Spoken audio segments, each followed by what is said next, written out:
Hello दोस्तों, जय हिंद, नमस्कार। मैं हूं आपका दोस्त दीपक और आपका कॉम्बैट टू कंटेंट पर स्वागत है। दोस्तों, जैसा कि आप सभी जानते होंगे कि आज सुबह सुबह या फिर यूं कहें कि जैसे ही घड़ी में 29 तारीख हुई और रात को 1 बजे से लेकर 3 बजे के बीच में महाकुंभ प्रयागराज में एक बहुत ही दुखद घटना घटित हुई, जिसमें कि काफ़ी सारे श्रद्धालु घायल हुए और काफ़ी सारों को अपने प्राण तक की आहुति देनी पड़ी। दोस्तों, आज की इस वीडियो में हम लोग बात करेंगे कि इस दुखद घटना के लिए असल जिम्मेवार कौन है, सरकार, वहाँ का प्रशासन या फिर आम जनता। दोस्तों, आपको ये बताना चाहता हूँ कि पिछला कुंभ जो कि 2013 में आयोजित हुआ था, उसमें मुझे भी अपने पेरेंट्स के साथ में गंगा जी में डुबकी लगाने का सौभाग्य प्राप्त हुआ था।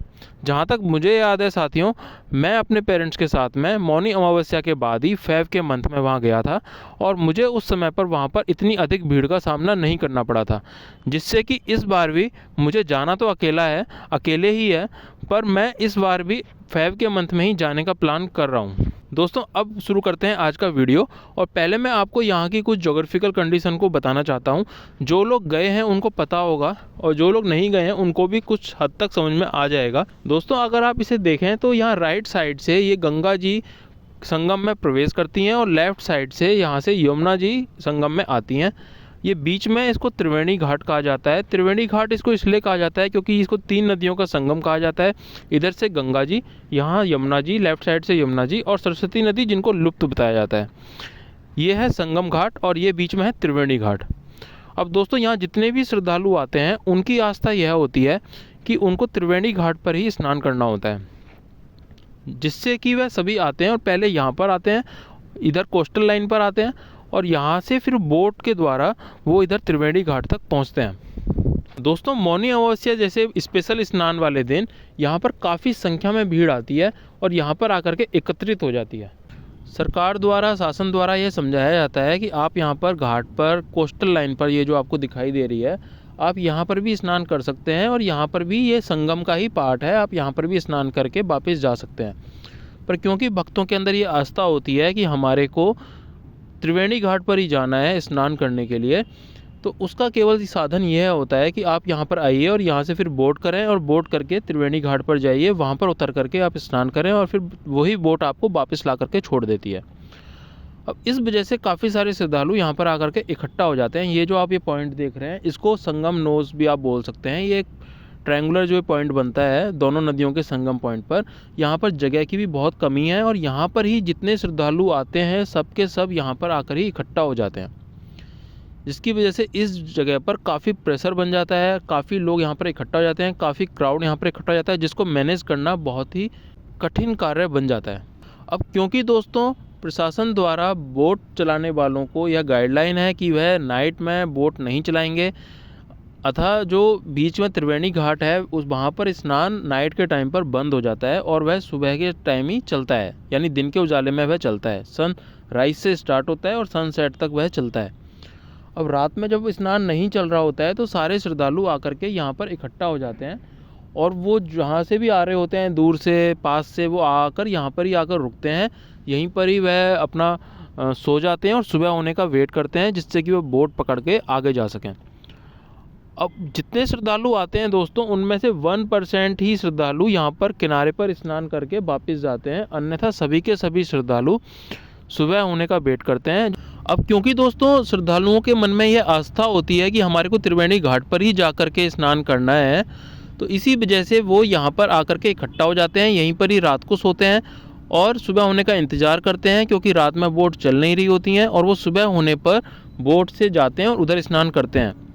दोस्तों, क्योंकि मौनी अमावस्या एक काफ़ी अच्छा स्नान माना जाता है, इस वजह से काफ़ी सारे श्रद्धालु वहाँ पर आकर के इकट्ठा हो गए और वो यहाँ पर आकर के इकट्ठा हुए और वह स्नान नहीं कर रहे थे, केवल वो यहाँ पर आकर के रुक गए और यहीं पर ही वो अपना रेस्ट करने लगे, सो गए किनारे पर, जिससे कि जो पीछे से भीड़ आ रही थी उसका प्रेशर इस नोज़ पर बढ़ता चला गया। इस किनारे की जो यहाँ पर जो मेन जो पॉइंट बनता है, यहाँ पर उस भीड़ का प्रेशर बढ़ता चला गया।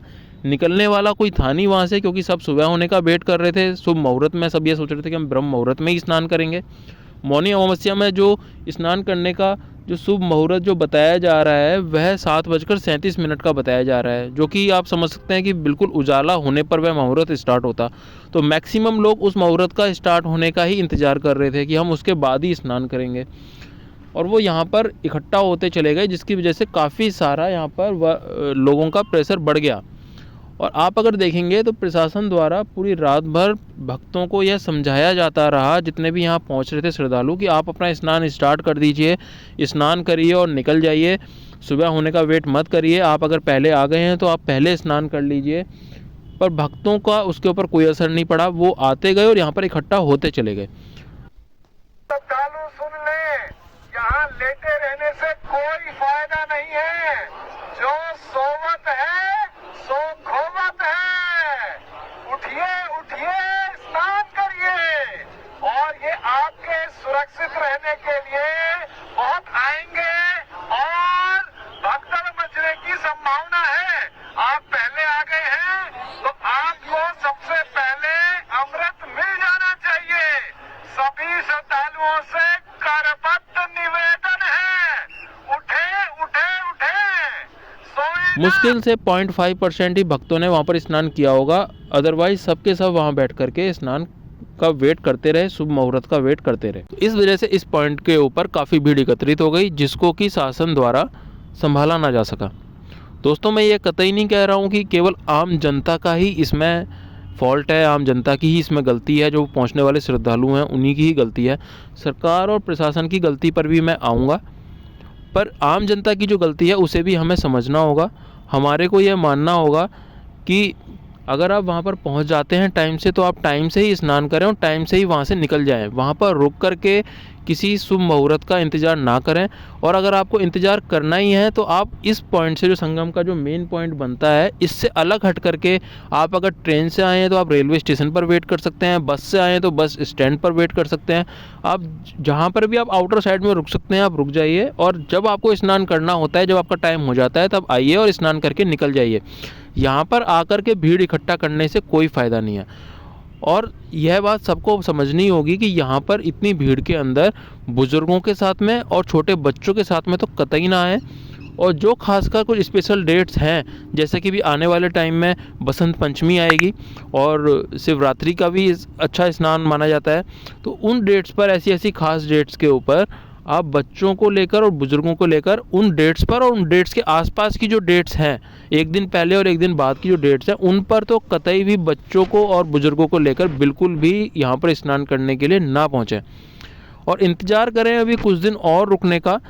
ये मेरा मानना है पर्सनली कि 5 या 6 फरवरी के बाद में यहाँ पर भीड़ कम होगी, और उस समय आप यहाँ पर अच्छा स्नान आप कर पाएंगे और इतनी भीड़ का सामना आपको नहीं करना पड़ेगा।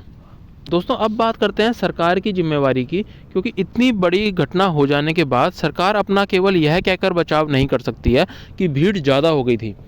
दोस्तों, अगर हम बात करें तो सरकार ने निश्चित रूप से इस आयोजन को सफल बनाने के लिए काफ़ी मेहनत करी है, और पिछले तकरीबन 1 से 1.5 साल से कंटिन्यू इसको सफल बनाने के लिए काम किए जा रहे हैं। निश्चित रूप से संगम स्थल को अच्छा बनाने के लिए, श्रद्धालुओं को अधिक से अधिक फैसिलिटीज़ प्रोवाइड कराने के लिए गवर्नमेंट ने इसमें काफ़ी काम किया है। पर दोस्तों, यह भी हमारे को मानना होगा कि जब सरकार इस बात से अवगत थी कि यह आयोजन काफ़ी बड़े रूप में आयोजित होने वाला है, या इतना बड़ा महोत्सव होने वाला है जो कि 144 साल बाद आयोजित हो रहा है, और काफ़ी बड़ी संख्या में लोग इस आयोजन में शामिल होने के लिए आने वाले हैं, तो उस रूप से ही तैयारियां की जाने वाली थी। दोस्तों, जैसा कि मैंने आपको फर्स्ट में दिखाया है यहाँ की कुछ ज्योग्राफिकल कंडीशंस को, अगर आप उसको ध्यान से देखेंगे तो ये बीच में जो संगम नोज़ बनता है, इस पर अगर आप नज़र डालेंगे तो इस साइड का जो राइट साइड का एरिया है आपको खाली नज़र आएगा, और एक साइड में ही आपको पूरा पूरा क्राउड नज़र आएगा। अगर आप आजकल की लेटेस्ट ड्रोन की आप इमेजेस पर, वीडियोस पर अगर नज़र डालेंगे तो आपको कुछ ऐसा ही नज़र आएगा।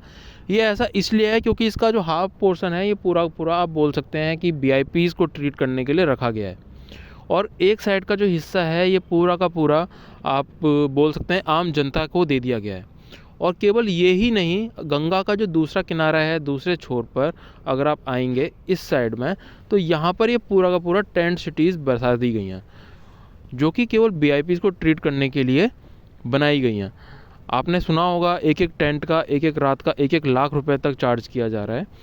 जो एक टेंट के अंदर 1 से 2 लोग, 3 लोग, 4 लोग आकर रुकते हैं और वह काफ़ी बड़ा एरिया कवर करता है।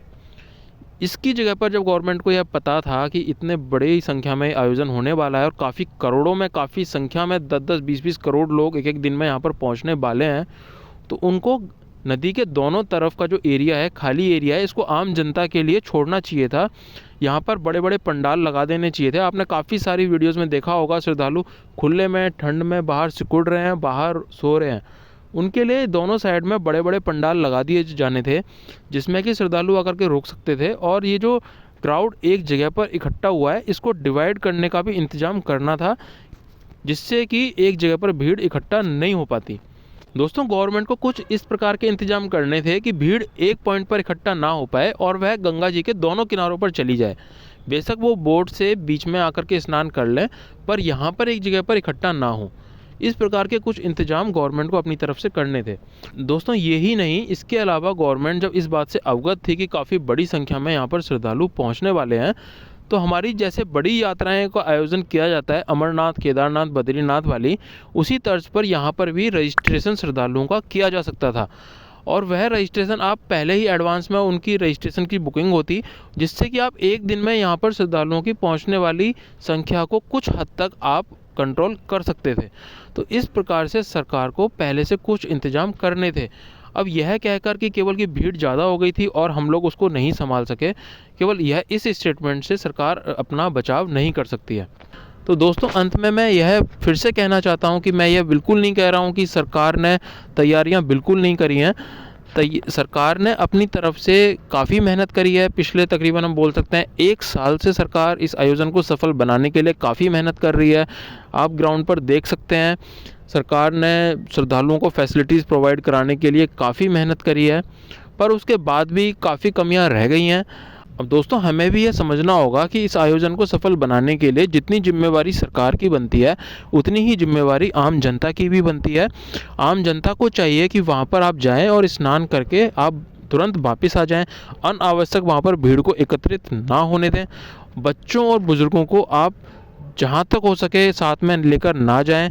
स्पेशल डेट्स पर वहाँ पर जहाँ तक हो सके उसको अवॉइड करें। तो दोस्तों, आपकी इस विषय में क्या राय है, कमेंट में ज़रूर बताइएगा। अगर आप महाकुंभ से स्नान करके आ गए हैं तो अपना एक्सपीरियंस भी ज़रूर शेयर कीजिएगा, और आप कब जाने वाले हैं ये भी आप बताइएगा। मिलते हैं नेक्स्ट ऐसी ही इंटरेस्टिंग वीडियो के अंदर। तब तक के लिए जय हिंद, वंदे मातरम, नमस्कार।